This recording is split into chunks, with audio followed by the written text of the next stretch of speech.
and the surrounding countries.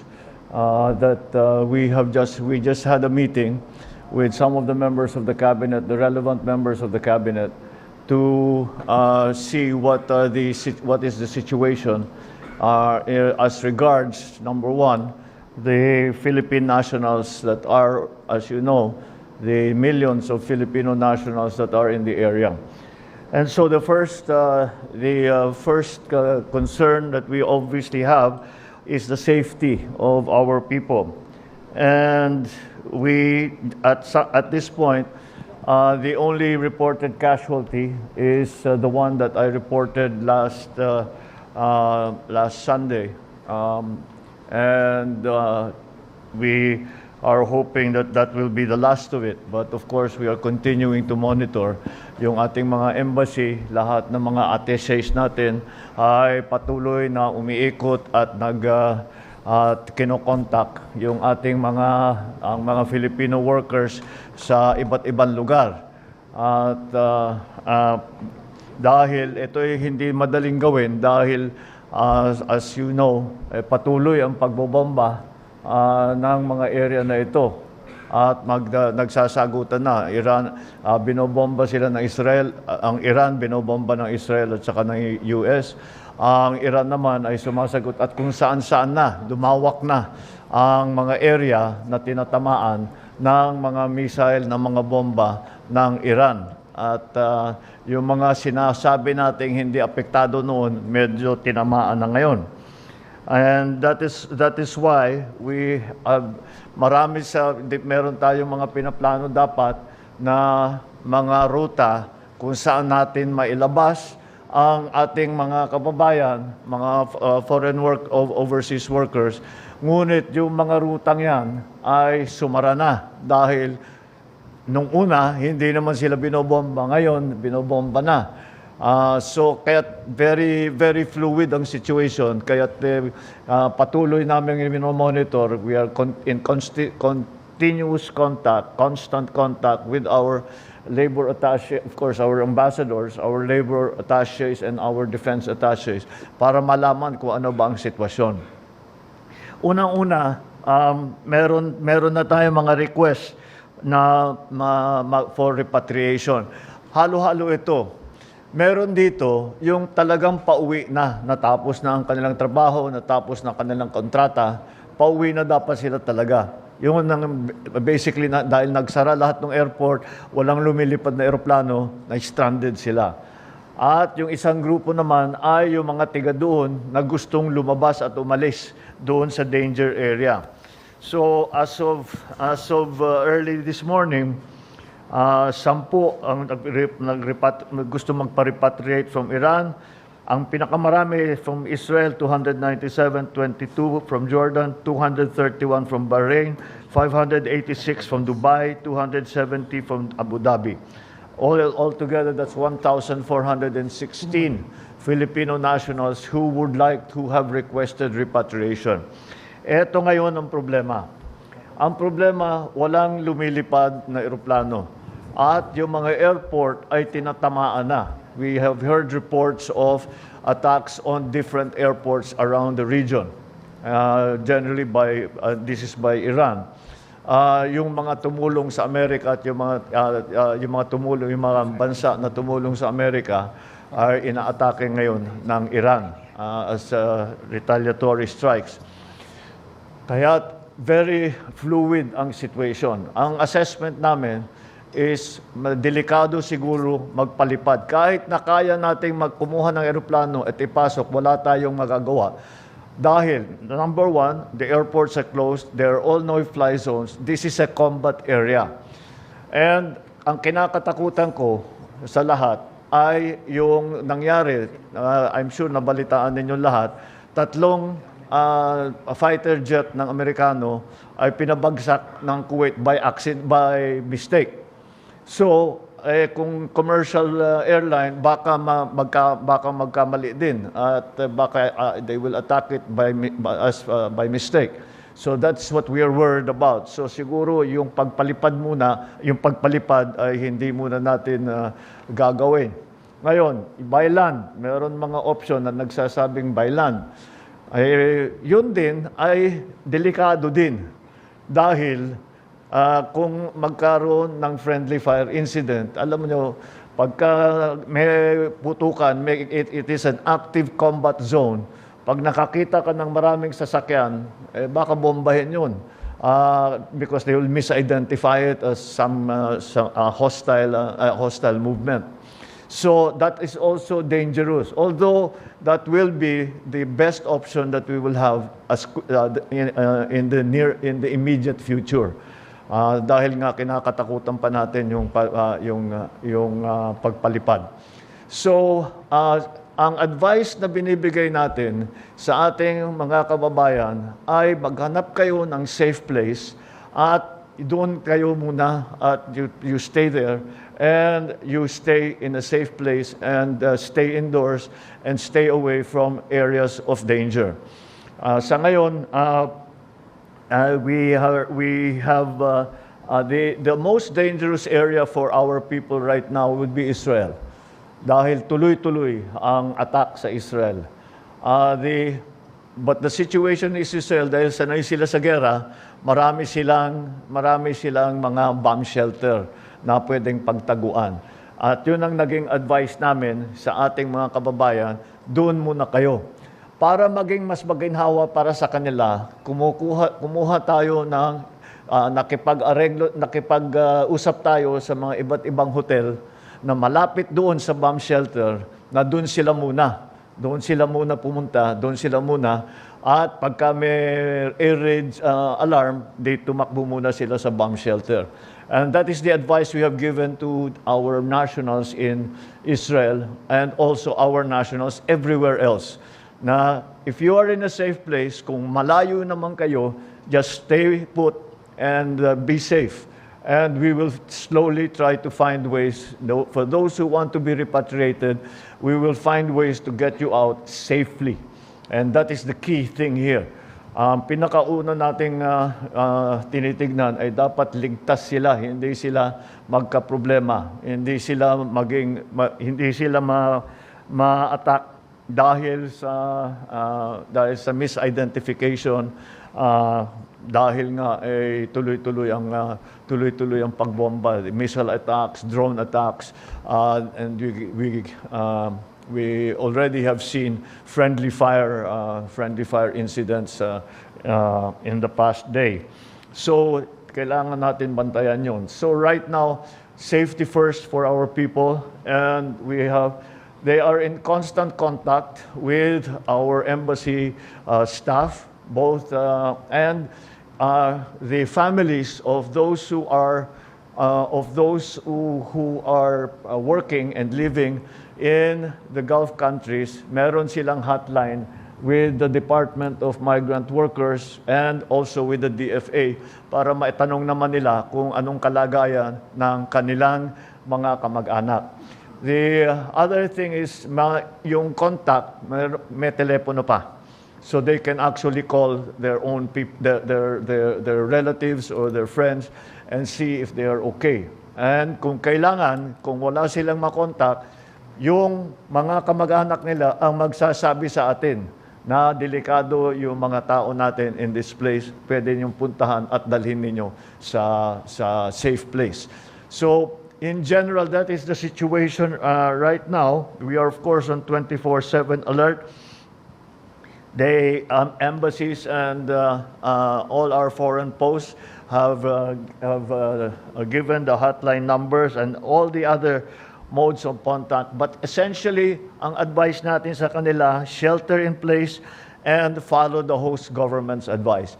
Yun ang magiging pinakamahalagang impormasyon dito, ay kung anong sabihin ng mga local authorities.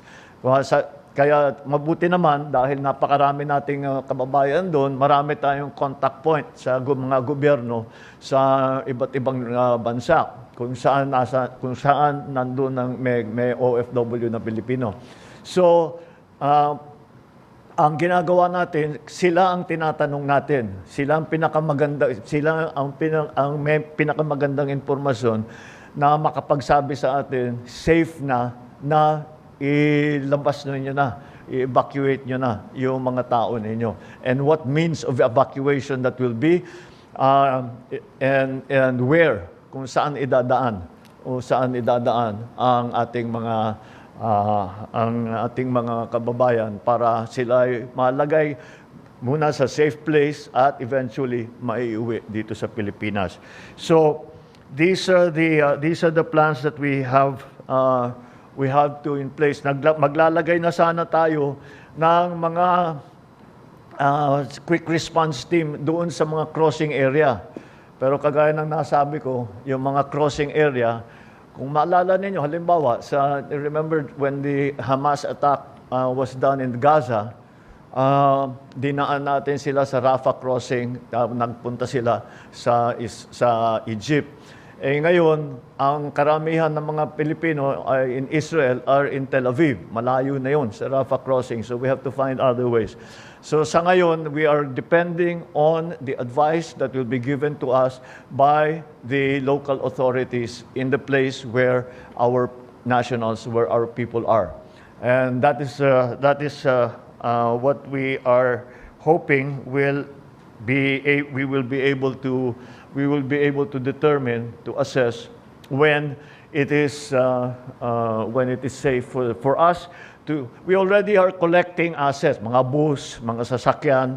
We are already collecting those assets para pagbigyan tayo ng kahit counting window, sabihin, meron kayong 3 oras, ready na tayo para mailabas na kagad sila.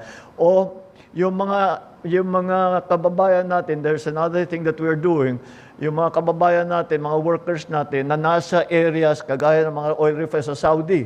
Oil refineries have now become a target. Maraming Pilipino doon.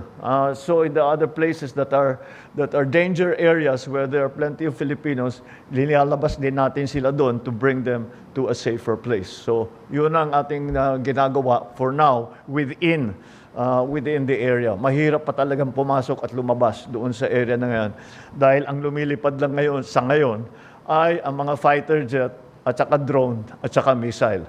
Kaya it's not a place that you would want to put in a civilian aircraft to take out our nationals. But as I said, the situation is changing by the minute, by the hour. Kaya we just have to be in very good and close contact with the local authorities so that they can give us. But we are also talking to our friends in the United States, our friends in Israel, so that they can give us an idea. Hindi sila magsasabi kung ano yung gagawin nila, pero they can give us advice. Huwag kayong munang papasok dito sa lugar na ito dahil magulo pa dyan. Huwag kayong papasok. O dito, medyo safe na dito, etc. So lahat ng ating kayang kausapin para magbigay ng impormasyon sa atin, para naman maging safe ang ating mga kababayan ay ating ginagawa. The other aspect that we met about today was about the economic impact that this will have on us. As you can imagine, the prices of oil have already taken a adjustment upwards. It went all the way up to 82 pesos. $82 initial shock. Pero they closed out at 76.50. So nag-adjust na pababa. So that is expected. First of all, let me assure everyone that we have sufficient supply of oil. Meron tayong stockpile that are approximately 50 to 60 days in terms of gasoline, in terms of fuel oil, and in terms of kerosene. So that is let me immediately allay the fears of everyone that our supply of oil-derived oil products, oil-derived products, even fertilizer is something that we had to look at, and we have sufficient supply let me look at the precise numbers. Um, for our stockpiles are diesel, we have 50.5 days. Fuel oil is 51.5 days. Gasoline is 51.5 days. Kerosene, we have 67.5 days. Jet fuel, A1 jet fuel is 58 days. LPG is 29 days. So we are okay for that period of time. Ngayon, to further provide the supplies of these oil products, ay yung ating mga pinagkukuhanan ng ating mga iba't ibang oil products ay meron din silang stockpile. So, hindi pa yun, hindi nalabas, hindi pa nila ina-export. So that is another potential supply for us. However, we must be very clear that if you are a country that is holding a stockpile of oil products, you will export as little of it as possible so that you keep your own stockpile high while this crisis is going on, while we do not know what is going to happen. However, beyond that, of course, there will be a great effect on the oil prices that we are facing here.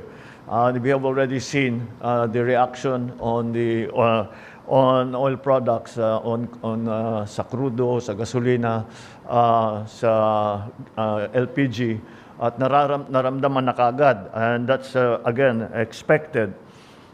So we have put together some scenarios. We cannot know. We have heard many estimates kung gaano katagal ito. Ang naririnig natin coming out of the United States is 4 to 5 weeks. Hopefully, it will be less. And hopefully, before the 4 to 5 weeks, the level of intensity of the fighting will come down. In other words, that the commerce will proceed in a more or less normal way, number one. And secondly, that the oil production will start to normalize. And hopefully, of course, this is our hope, sooner rather than later, that this will happen. However, in the scenario that Dubai crude it comes between between $80 and $90 per barrel, and this lasts for 2 months, we have identified, and assuming that Iran exports continue, although I don't think that is a fair assumption anymore, because that's going to be the first place that people will the attacks will occur. So the response of the government, some of the interventions that we are thinking about, is to have targeted fuel subsidies to the affected area, to the affected sectors, such as the transport sector, the agri-sector. The agri-sector comes into play because fertilizer is a petroleum derivative that comes from the oil, and for fisher folk. As soon as oil prices breach $80 per barrel, meron na tayong gagawin, and we will use several of the funds. We will use the funds.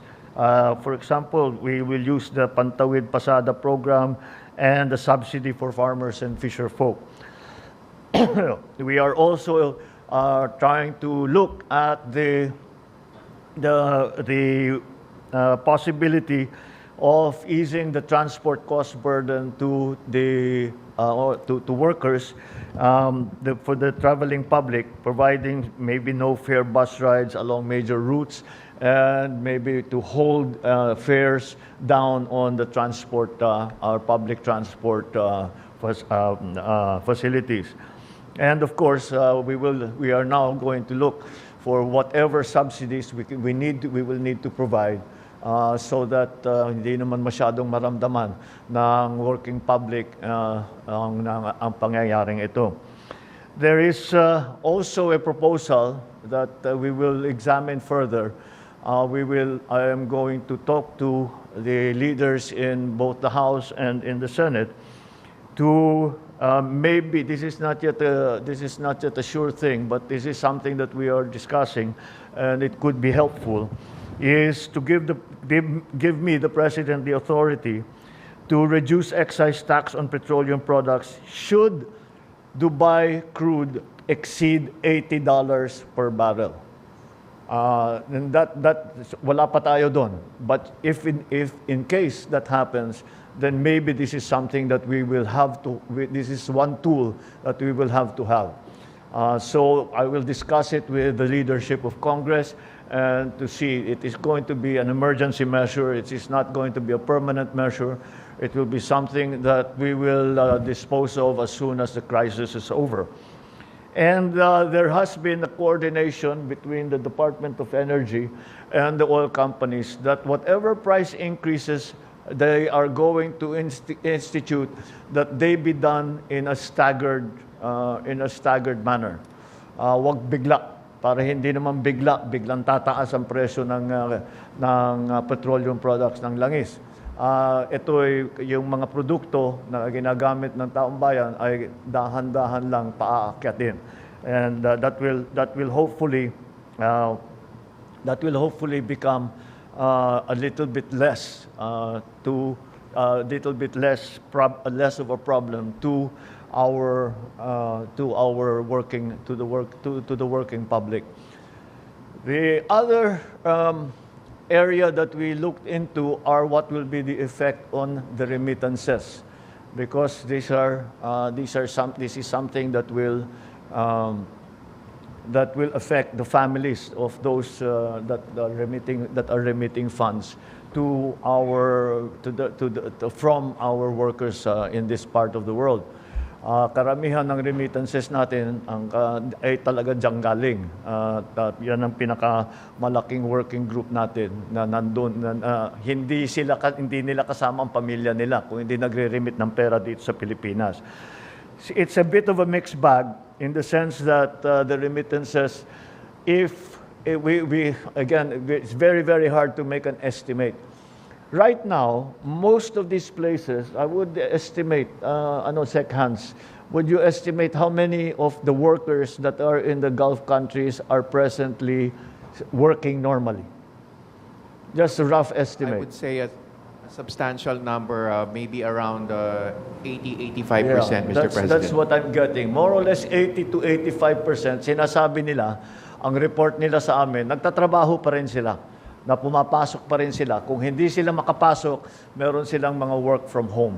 So yun ang yun ang naging effect doon sa workforce natin sa iba't ibang lugar. The other effect of the other statistic which will have an effect on remittances is going to be the exchange rate between the dollar and the peso. So we will just have to watch that very, very closely and to see what the effects are. That's why tawag ko mixed bag. Halo-halo talaga. May aakyat, may bababa. Kasi kung umakyat ang peso, lumalaki ang remittance. Pero kung bababa naman, ang actual na dolyar na pinapadala dito, di bababa. We don't know where that balance is going to end as of now. So we are watching it very closely. And for those who are interested, there is some sensitivity analysis that we have done what the effect is per $1 of per barrel cost will be, and what the effects will be on inflation, what the effects with the debt is here. Sec Arce has provided us with some numbers, but these are very rough estimates on how it will affect the economy. So right now, again, the problem that we have is that it is a very fluid situation. Now it's a very volatile situation. The information that we are receiving is limited, as you can imagine, as it is a war zone right now. And so we have prioritized, of course, the safety of our people who are in the war zone. Number one, that's always the number one priority. And secondly, after that, what the effects will be to the working public here in the Philippines, and what are the interventions that the government can take up, which I have laid out for you in a general sense. So we will have more I think each of the departments will, as we find out more, which of the departments are going to all the departments will be able to give you a more detailed analysis of what we have. But again, please understand that itong mga numero na sinasabi natin ay hindi pa tayo nakakatiyak dahil hindi natin nalalaman kung gaano katagal pa na mangyayari ito, gaano katagal pa bago babalik, gaano katagal pa yung presyo ng langis ay wala tayong control, as you well know. Paano ang galaw niyan, saan pupunta yan, ay kasama na rin dyan kung anong level ng dolyar. Yung peso naman di gumagalaw as of now, pero ang dolyar ang tinitignan din natin because they are all our remittances are being sent to the Philippines in dollars. Okay, so that's the general gist of it. I will take a few questions and then I will leave it to the department secretaries to give you whatever more detailed information that they can. Again, please understand that we cannot give you detailed information, very detailed information, not because we do not want to, but because we do not have it. And we cannot, hindi natin ayaw namin manghula o mag-speculate tapos mag-react ng mga tao, may gagawin na sasabihin, it is worse than we thought, it is better than we thought. Mahirap magbigay ng mga speculative na especially the numbers. So wag na muna natin pag-usapan yung mga numero at kung gaano katagal ito. But we have, again, we are planning. So meron tayong best case scenario, meron tayong worst case scenario. Nakaplano tayo paano natin tulungan ang ating mga kababayan na nasa abroad, lalo na sa mga Gulf countries. Paano sila maging ligtas, maging safe, paano sila mailabas kapag may pagkakataon na, at kung ano yung epekto dito sa ekonomiya natin, at kung alin ng mga sektor ang tatamaan, at kung anong maaring gawin ng pamahalaan para tulungan sila na hindi masyadong maramdaman itong mga pagbabago sa presyo ng langis at sa pag-adjust ng presyo ng langis up or down. Hopefully, it will come down to back the normal levels that we had previous to this war. All right, so I'll take 3 questions before I'll... Thank you, Mr. President. We'll take 3 questions from the press corps related to the President's announcement. First question, Ivan? Rafi. Good morning, sir. Rafi Aying from the Daily Tribune. Sir, are you calling for a ceasefire, just like any other leaders in the globe? I will call for a ceasefire. Are you requesting for a ceasefire at least? It's not. We are not a party to any of this. Of course, we want the fighting to stop, but it's not the Philippines is not going to call for a ceasefire. The only people who can call for a ceasefire are those who are involved. We are only involved tangentially, if you want to call it that, because of our people who are there. So we have expressed support for the countries that have come under attack, and we have made our feelings known that we hope that this crisis ends as quickly as possible, and we are asking, of course, for the continued assistance for the safety of our people. But let me do it now, if it will help. Let's hope that there is a ceasefire, and we, the Philippines, ask all parties to show restraint and to bring this to a close as quickly as possible. Thank you, Mr. President. The next question from Ivan, GMA 7. Mr. President, with the expected oil price hikes in the coming weeks and disruption in the global supply chain, I think it's also a fair assumption na tataas din po ang presyo ng ibang mga consumer goods. Are there certain goods that we are bracing for, and what interventions are in place? Well, it all depends on how long this lasts. Kasi kung matagal ito, doon mararamdaman. It takes a little while for these price shocks to go through the system bago maramdaman yung daily consumers na maramdaman nila sa presyo ng mga iba't ibang produkto. But because there will be, siyempre magkakaroon ng effect yan pero yung mga halimbawa, the only place where the transport has been disrupted is really in that area. So even if you think about it, yung mga barko na parating na rito, papunta, mag-deliver ng mga goods, they are still traveling towards here. So that's why I'm saying it will take time for any of the effects of the oil price shocks to work through the system.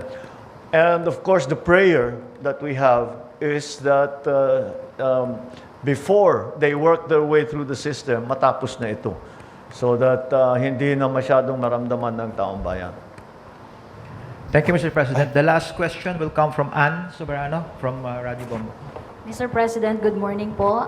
Mr. President, kung magtuloy-tuloy po ang pagtaas ng presyo ng crudo sa world market dahil sa tensyon sa Middle East, ano po ang contingency plan ng gobyerno sakaling magpatuloy ang pagtaas ng presyo ng crudo sa world market? Nabanggit nyo rin po kanina na magbibigay din po kayo ng subsidy sa fuel assistance sa mga sektor ng transport and agriculture. So sa harap po nito, Mr. President, posibleng sustained oil price shocks, paano po babalansehin ng inyong administrasyon ang energy security, price stabilization, at fiscal sustainability? Well, I explained a little bit kanina, naipaliwanag ko na ng kaunti yung aming na mga intervention kung tawagin.